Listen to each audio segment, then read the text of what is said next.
Halina't pakinggan ang ating kwento ngayong araw tungkol sa pamilyang nagtutulungan.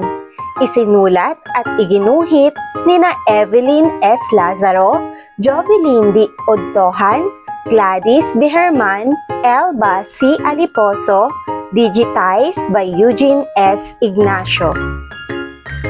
Araw ng Sabado, maagang nagising ang pamilya Perez.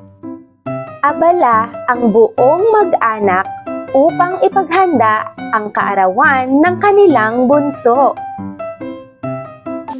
Si tatay ang nagkakatay ng manok. Si nanay ang nagluluto ng pagkain para sa handaan. Si ate ang katulong ni nanay sa kusina. Siya ang tagahugas ng mga kagamitan sa pagluluto. Si kuya naman ang tagaigib ng tubig na gagamitin sa paghuhugas.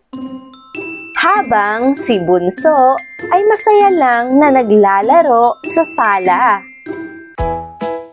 Dahil sa kanilang pagtutulungan, masayang pinagsaluhan ng mag-anak ang handaan sa kaarawan ni bunso. Yay! Mga bata, sagutin ang mga tanong. Kaninong kaarawan ang ipagdiriwang ng pamilya Perez?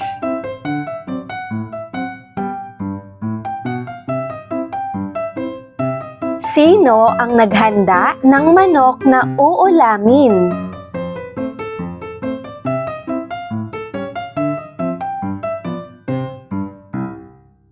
Sino ang nagluto ng pagkain para sa handaan?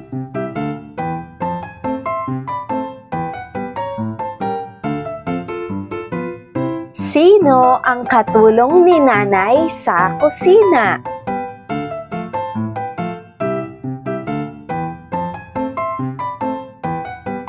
Sino naman ang tagaigib ng tubig na gagamitin sa paghuhugas?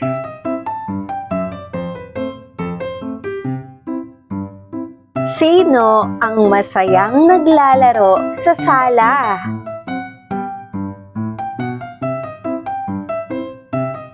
Magaling mga bata!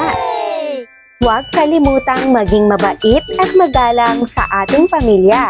Hanggang sa muli mga Unli Space Kids, paalam!